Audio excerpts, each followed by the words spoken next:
दीपावली व्रत कथा। एक गांव में एक साहूकार था। उसकी बेटी प्रतिदिन पीपल पर जल चढ़ाने जाती थी। जिस पीपल के पेड़ पर वह जल चढ़ाती थी, उस पेड़ पर लक्ष्मी जी का वास था। एक दिन लक्ष्मी जी ने साहूकार की बेटी से कहा, मैं तुम्हारी मित्र बनना चाहती हूँ। लड़की ने कहा कि मैं अपने पिता से पूछकर आऊंगी। ये बात उसने अपने पिता को बताई तो पिता ने हाँ कर दी। दूसरे दिन से साहूकार की बेटी ने सहेली बनना स्वीकार कर लिया। दोनों अच्छे मित्रों की तरह आपस में बातचीत करने लगे। एक दिन लक्ष्मी जी साहूकार की बेटी को अपने घर ले गईं। अपने घर में लक्ष्मी जी ने उसका दिल खोलकर स्वागत किया, उसकी खूब खातिर की, उसे अनेक प्रकार के भोजन परोसे। मेहमान नवाजी के बाद जब साहूकार की बेटी लौटने लगी तो लक्ष्मी जी ने प्रश्न किया कि अब तुम मुझे कब अपने घर बुलाओगी। साहूकार की बेटी ने लक्ष्मी जी को अपने घर बुला तो लिया, परंतु अपने घर की आर्थिक स्थिति देखकर वो उदास हो गई। उसे डर लग रहा था कि क्या वो लक्ष्मी जी का स्वागत अच्छे से कर पाएगी। साहूकार ने अपनी बेटी को उदास देखा तो वो समझ गया। उसने अपनी बेटी को समझाया कि तू फौरन मिट्टी से चौका लगाकर साफ सफाई कर, 4 बत्ती के मुख वाला दिया जला और लक्ष्मी जी का नाम लेकर बैठ जा। उसी समय एक चील किसी रानी का नौलखा हार लेकर उसके पास डाल गया।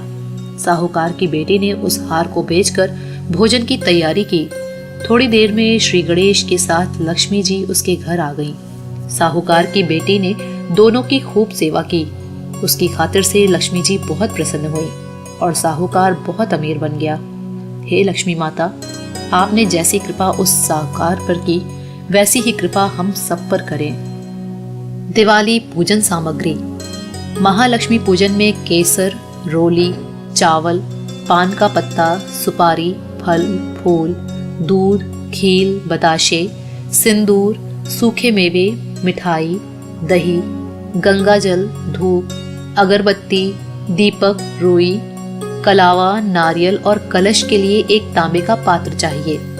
दिवाली पूजन की तैयारी। एक थाल में या भूमि को शुद्ध करके नवग्रह बनाएं या नवग्रह का यंत्र स्थापित करें। इसके साथ ही एक तांबे का कलश बनाएं जिसमें गंगाजल, दूध, दही, शहद, सुपारी, सिक्के और लौंग आदि डालकर उसे लाल कपड़े से ढककर एक कच्चा नारियल कलावे से बांधकर रख दें। जहां पर नवग्रह यंत्र बनाया है वहां पर रुपया, सोना या चांदी का सिक्का, लक्ष्मी जी की मूर्ति या मिट्टी के बने हुए लक्ष्मी गणेश, सरस्वती जी या ब्रह्मा, विष्णु, महेश आदि देवी देवताओं की मूर्तियां या चित्र सजाएं।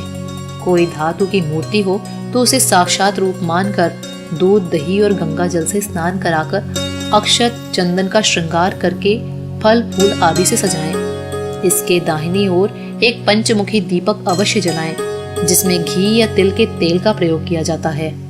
दिवाली के दिन की विशेषता लक्ष्मी जी के पूजन से संबंधित है।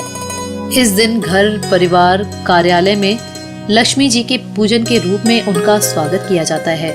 दिवाली के दिन जहां गृहस्थ और व्यापारी वर्ग के लोग धन की देवी लक्ष्मी से समृद्धि और धन की कामना करते हैं, वहीं साधु, संत और तांत्रिक कुछ विशेष सिद्धियां अर्जित करने के लिए रात्रि काल में अपने तांत्रिक कर्म करते हैं। दिवाली पूजा विधि।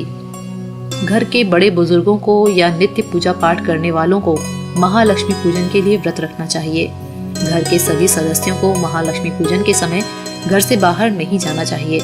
सदस्य स्नान करके पवित्र आसन पर बैठकर आचमन प्राणायाम करके स्वस्ति वाचन करें। फिर गणेश जी का स्मरण कर अपने दाहिने हाथ में गंध, अक्षत, पुष्प, दूर्वा, द्रव्य और जल आदि लेकर दीपावली महोत्सव के निमित्त गणेश, अंबिका, महालक्ष्मी, महासरस्वती, महाकाली, कुबेर आदि देवी देवताओं के पूजनार्थ संकल्प करें।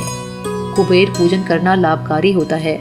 कुबेर पूजन करने के लिए सबसे पहले तिजोरी अथवा धन रखने के संदूक पर स्वास्तिक का चिन्ह बनाएं और कुबेर का आह्वान करें। सबसे पहले गणेश और अंबिका का पूजन करें, फिर कलश स्थापन, षोडश मातृका पूजन और नवग्रह पूजन करके महालक्ष्मी आदि देवी देवताओं का पूजन करें। पूजन के बाद सभी सदस्य प्रसन्न मुद्रा में घर में सजावट और आतिशबाजी का आयोजन करें। अब हाथ में अक्षत, पुष्प, जल और धनराशि ले लें। ये सब हाथ में लेकर संकल्प मंत्र को बोलते हुए संकल्प कीजिए। मैं अमुक व्यक्ति, अमुक स्थान और समय पर अमुक देवी देवता की पूजा करने जा रहा हूँ, जिससे मुझे शास्त्रोक्त फल प्राप्त हो। सबसे पहले गणेश जी और गौरी का पूजन करिए। हाथ में थोड़ा सा जल ले लें और भगवान का ध्यान करते हुए पूजा सामग्री चढ़ाएं। हाथ में अक्षत और पुष्प ले लें। अंत में महालक्ष्मी जी की आरती के साथ पूजा का समापन करें। घर पूरा धन धान्य और सुख समृद्ध हो जाएगा। दीपावली का विधिवत पूजन करने के बाद घी का दीपक जलाकर महालक्ष्मी जी की आरती की जाती है।